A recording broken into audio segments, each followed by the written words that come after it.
How to begin? This is the one review I really did not want to do. This is a review where I have got very few positive things to say, and I don't know how to tackle it because I really don't want to put anyone down. I don't want to take any merit or credit away from someone's work. I know how difficult it is to write a book, let alone a trilogy, but some things they're just not good enough. So today I am talking about, I don't actually know what I am talking about.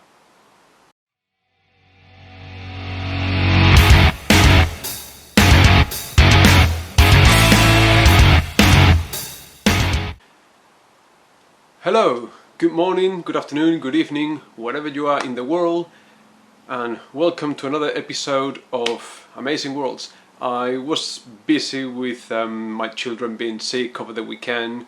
Work got a little bit in the way, so I really couldn't get a video going over the weekend, but I'm hoping to catch up this week. So, like I said, I am talking about a trilogy without name. It's written by Peter Newman, and it's the Vagrant is book 1 of this unnamed trilogy.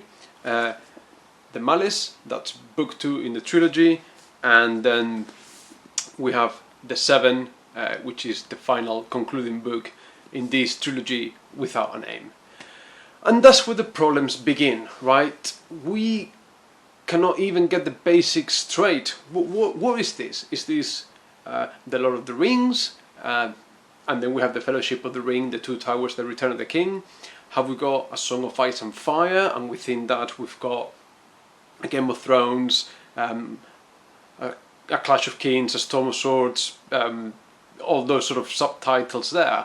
Are we talking about the Farseer trilogy? And within that we've got Assassin's Apprentice, Royal Assassin, you get my meaning, right? So we don't know what this trilogy is. It's got no name. The world it's set in, we don't know what world it's set in. There's no map. I'm referring. There you go. Chapter one, and before that, nothing really. A bit of no map, no title, nothing. The basics of fantasy writing gone, forever, lost. I don't know.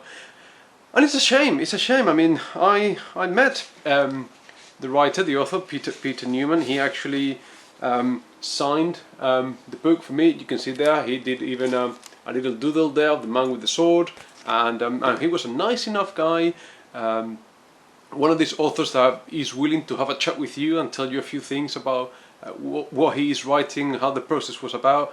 Some authors, they just sign your book and they sort of move on to the next person. He wasn't like that at all. Genuinely a nice guy. But problems begin with world setting, world construction. We don't know. We don't know where we are. There's no map to follow the journey of the characters. There's nothing to let you know where things are relative to one another. Okay, so that's for me problem number 1, fairly basic. Problem number 2 is the characters. The choice of characters is a little bit mind-boggling. In the Vagrant book 1, we follow this vagrant, this guy with a sword carrying a baby in some sort of mission. But the problem is the guy is a mute. He doesn't talk. So we do not get inside his head. We don't know what he's thinking. We don't know how he feels about things, how he reacts to events. He just reacts to events, and that's it. And he doesn't say anything, doesn't express any emotion. Very difficult to build any kind of rapport with the main character in book 1, which then gets totally forgotten and makes no appearance whatsoever and bears no relevance to the plot of book 2, The Malice. The girl that we saw in his arms in book 1 is now the main protagonist in book 2, and he's forgotten and he's got nothing else to do with the world ever again, right? And book 2 just moves on, and we get to book 3, the seven, the mighty 7 angels. Where have you heard that before? Who wake up, and they were built and designed to protect the world from these evil demons that are colonizing the world, and they're sort of mingling with people, and people become part demon and tainted and all the stuff, and it's all building up, and there's going to be a great battle at the end, except for there is no battle at the end. Nothing happens at the end. At the end of 3 books, we're talking about 400 pages per book. At the end of 1,200 pages of reading, you get to the end. All the demons are on one side, the angels on the other, the armies of the world are coming together, and they decide to be friends forever. The end. That's it. End of story. Nothing happens. Yes, I'm not making this up. Honestly, the girl in the book tells them that they should get along. Let's go and get along. Share the world. That's it. Demons, angels, people together. Nothing. Gone. Forever. That's it. End of story. Oh God, a disappointing ending if I ever saw one. But within all of that, that is not even the main problem of the story. The main problem of the story is that it's trying to be a sci-fi story. It's set in a futuristic world. There's flying spaceships. The super advanced technology where to heal people they can get sort of biomechanical, not implements, but you know what I mean. What do you call it? Implants. That's it. Whatever. Super advanced healing technology, they got lasers, they got all the stuff. So it is set up in a futuristic world, but our main hero fights with a sword. And the actual tone of the story is built a bit like a traditional classic medieval fantasy story. Because you got demons and because you got, you know, good guys with swords, and it's like a medieval fantasy world in a futuristic world, and if your enemies have got laser cannons with spaceships, why did you fight with a sword? It doesn't make any sense. It just doesn't make sense. It's trying to be one thing, but at the same time it's portrayed to be another thing, and it's neither sci-fi, it's not medieval fantasy, because there's very little world building. It's just not good enough, okay? So we got flat characters. There is no character growth whatsoever, because as I said, the guy in the first book gets discarded in books 2 and 3, so we don't care what happens to him. He just goes from one place to another, that's it. He doesn't suffer, he doesn't have a change of heart, nothing. And the girl, which is the main protagonist in books 2 and 3, she's just good from the start. She's good, she wants everyone to get on together. That's it. That's her. So I'm not even talking unidimensional characters. These characters are zero-dimensional. They are flat. There's nothing exciting, intriguing, or compelling about them. But again, not even the worst thing about this trilogy. The worst thing, and someone explained this to me, right? It's written in the present tense. Okay. Is written in the present tense. So it's not Jimmy saw a field where the armies of the world met. No. Jimmy sees a field. Armies of the world are coming. It's the worst possible tense to write, describe, explain, present. It's what led to that choice. And you know how difficult it is to read in the present tense when no one writes in the present tense? No other books are written in the present tense unless it's a sort of experimental literature for some wannabe whatever uni graduate.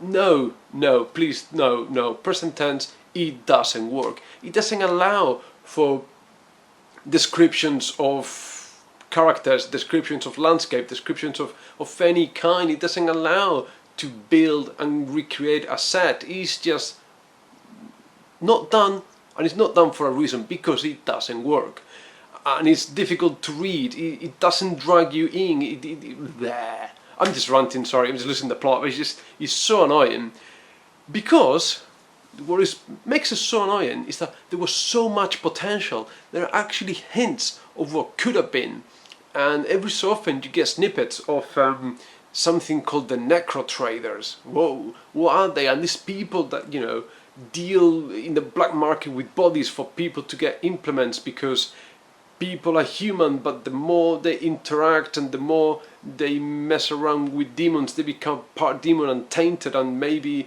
if you're gonna lose an arm, you might as well get someone else's arm or some demon's arm and at least have a functional arm. How weird is that? You could have gone in so many directions with that. The setting is so good for a completely different story rather than the one we got told, that is so much wasted potential. It's unbelievable. Not to mention the goat. Oh yes, the goat. I don't know what that was about. I mean, yes, I mean a goat, bah, bah, horns, a goat. So the main character, the Vagrant in book 1, he's got his sword, he's carrying the baby, and he's got a goat. A goat goes with him places. And what does the goat do? Absolutely nothing.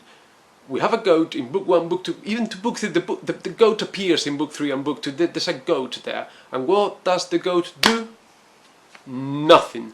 I was expecting the goat to be a sign of something, to mean something, that the goat, or at the very least at some critical time the goat will come and bite the demon's hand or do... No, the goat is there, eats some grass, jumps a little bit, bites a couple of people, there's a goat. What is that about? Can anyone explain? Comment below. Tell me what the hell the goat is doing there. What is the point of the goat? I think it was Agatha Christie that said, if you're describing a rifle in page 20, you better make sure that rifle goes off in page 30. So, something like that. I can find the quote. If I could be bothered online, I'll leave it in the description. So if the goat is there, what is the goat going to do? Please tell me it's going to do something. Otherwise, I don't know what you're doing, you're taking the piss, I don't know, there's a goat, bah. The goat sees grass, the goat eats grass. That's what the book says, it's written, it's really, truly a bitter disappointment. And I like Peter Newman, I met him, he was a nice guy, he's got a podcast, you know, quite generally nice guy. I don't know what this is about. And for me, am I ever going to... Because he's kept on writing, he's writing a new trilogy and stuff like that. But am I going to touch it? Am I going to get anywhere near it? Am I going to spend my money on that, knowing what he's done before? I don't think so.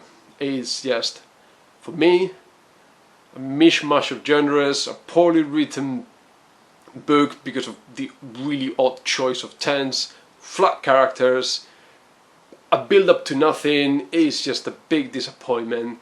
I've got it, I don't know why I've got it. I kept it in the shelves because it's a signed book, it's a nice thing to have, I suppose. It's got some sort of sentimental value, and maybe my boys one day will grow up and for some weird reason they may actually enjoy it. I don't know, maybe things will change in 15 years time. No, please do not read the Nameless trilogy. The Vagrant, the Malice, the Subject, done.